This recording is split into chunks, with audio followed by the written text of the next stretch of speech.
Hello and welcome to Unwinding Minds. Today we're going to be reflecting on the question, why do people say get well soon? When then realistically they know that you're not going to get well soon. Let's dive into it. Let's figure out together what causes that. I've been reflecting on that this morning in the nice quiet peacefulness of the still summer air. And I think it's a few different factors that cause it. And one is that, to my knowledge, we're the only animals in the animal kingdom who are capable of fixing things on a regular basis. Someone is doubtless going to find, a picture of a squid fixing a drill or something. I don't know. Or monkeys, I suppose. Animals of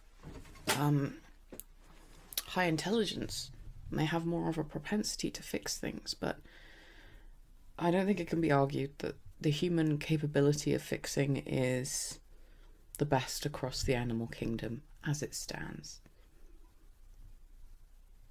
We have people in this world who build roads and fix and maintain them, and plane engines and houses. Your roof starts to spring a leak and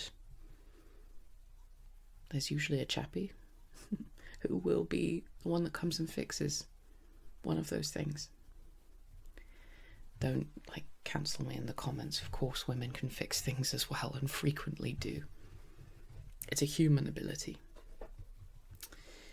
But that human ability and propensity to fix things, I wonder how much that affects us when there is an unfixable or an unresolvable problem. I've seen mathematicians on online forums and in classrooms who are obsessed with trying to resolve a problem which most of us might take one look at and go, that's not resolvable. I think that there's a curiosity in the human spirit to fix, resolve, work things out, figure out how they function, and then fix it. So how does that mentality affect us when it comes to health and wellness? Especially the health and wellness of people that we care about. Maybe it leads us to try and fix. To follow that instinct that with enough changes in the environment or enough changes, in terms of diet or exercise or medication, that there will be a way of fixing, an end point. People are really used to end points. We experience end points every day. We subject ourselves to end points all the time. The end of a favorite TV show or film or song. We in our creative media, we experience endings frequently. We're used to endings. And we get a cold, and it lasts maybe a week or two if you're really unlucky. Or longer if you're really, really unlucky. But it ends. It's fixed by your immune system. A piece of art has quite often got an ending, especially if it's a form of media, a video game, and you move forward with your life. So we're used to endings. And like I said, with illnesses like colds, we're used to those endings being quite soon, quite certain. So the emotion that arises when it's an unresolvable problem is not that different from perhaps that mathematician I spoke about. Working for hours and hours at a problem to see whether there's a way to resolve it, and finding eventually that there isn't. Now, a mathematician can sit and go, well, I've done everything to the best of my ability to figure out. if there is an end point and how to get there. It's not that simple with health. So I think when people offer forward sentiments like get well soon, it's usually coming from a place of assuming that there's an ending. Because for so many areas of their own life, there are endings all the time.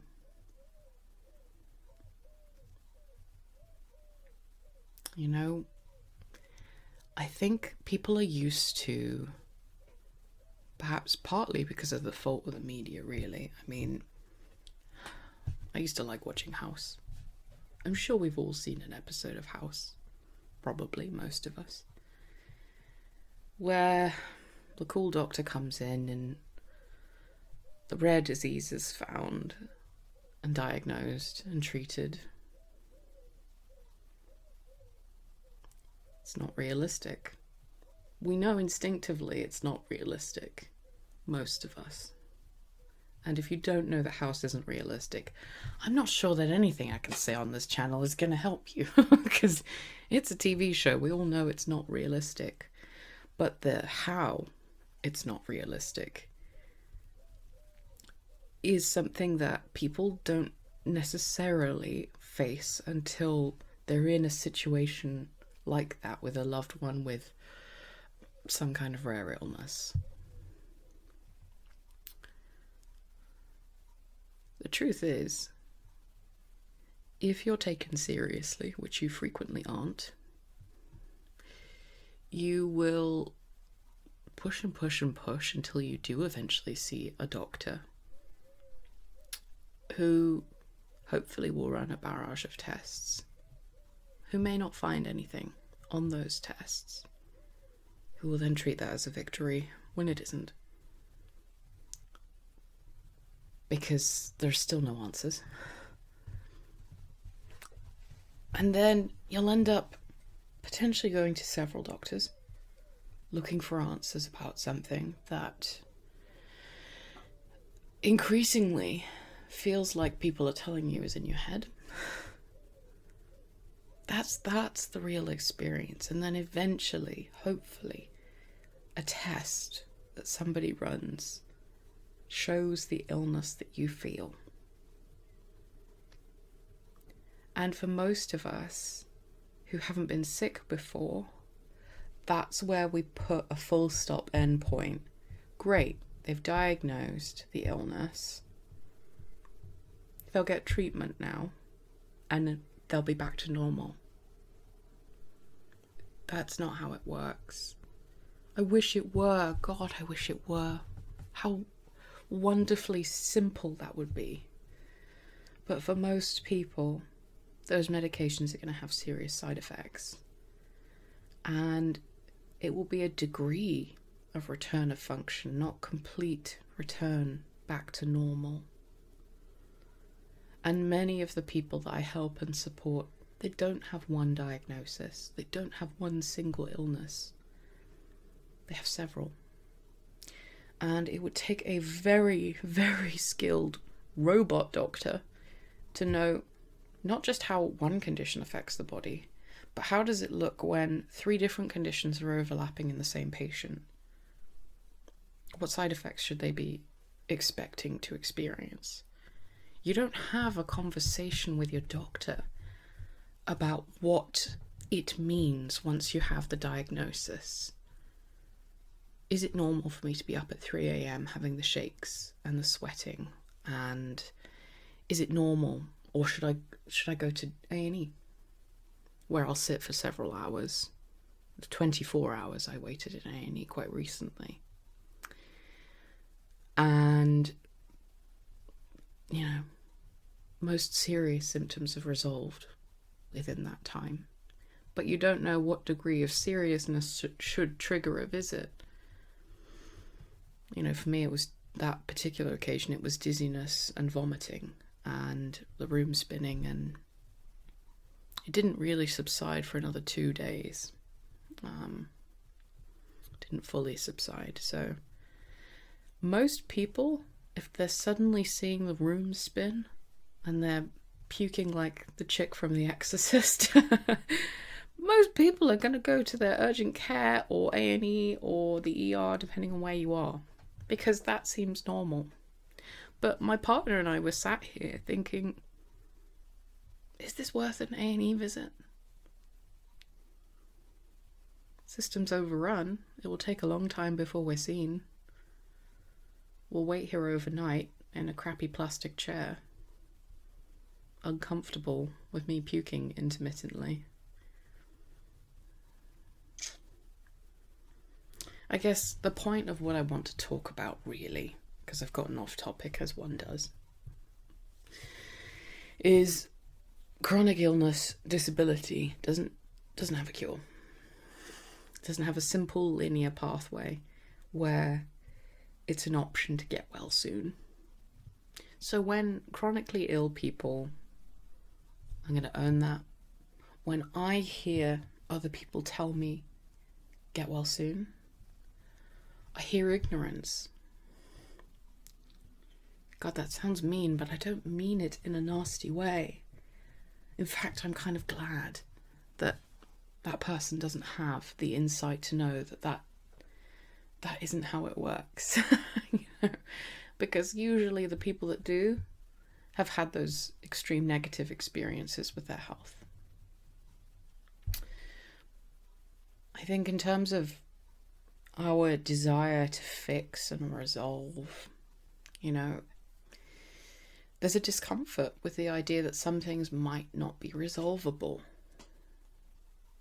And for the people who are uncomfortable with the idea that an illness might actually just be the illness, it may not go away.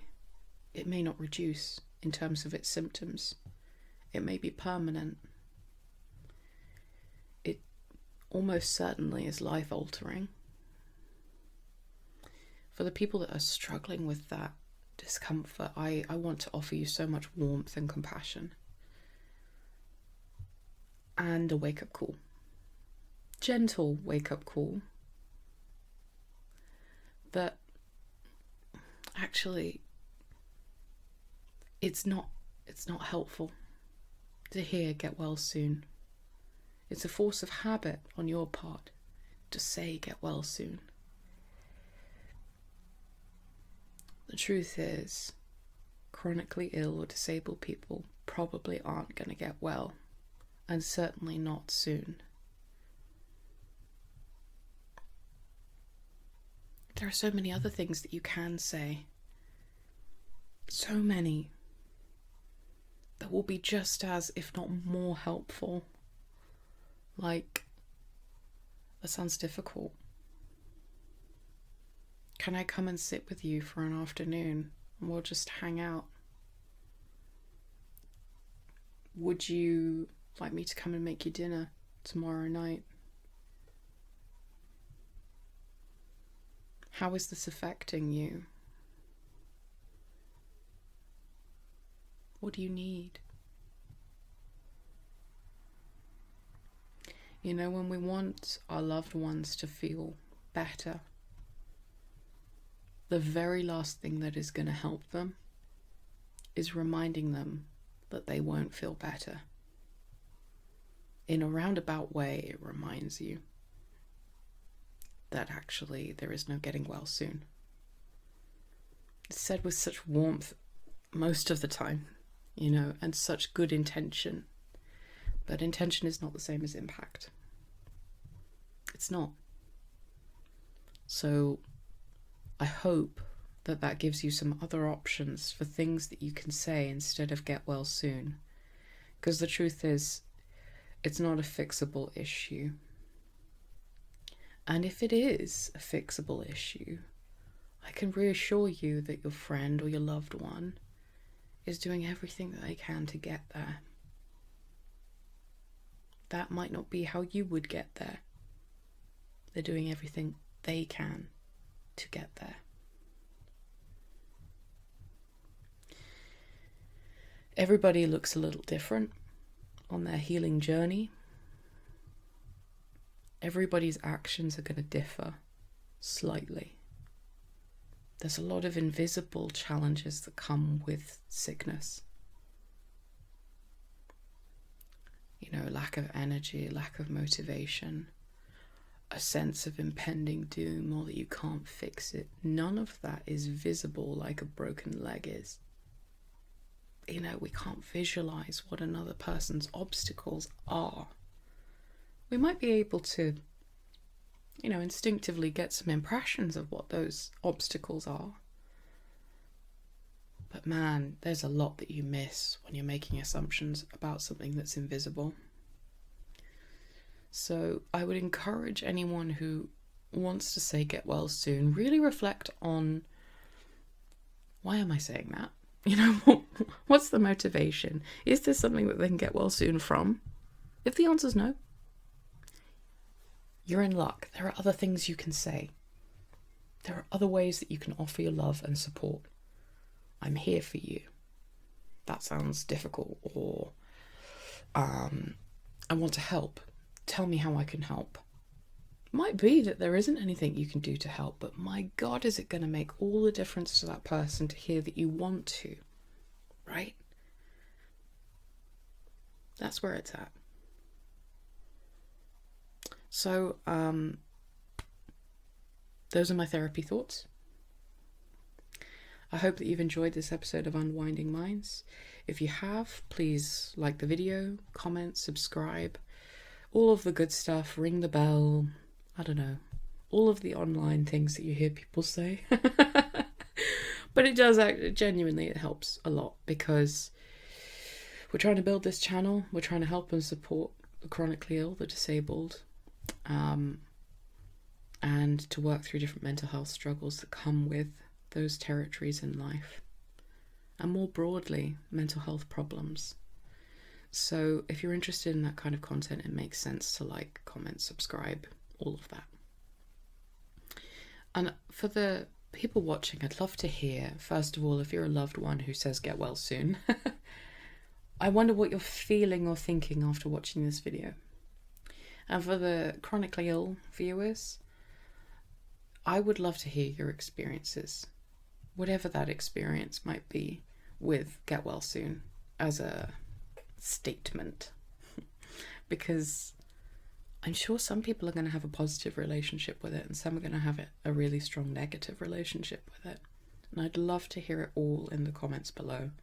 I do read through them. Thank you so much for tuning in. Take really good care.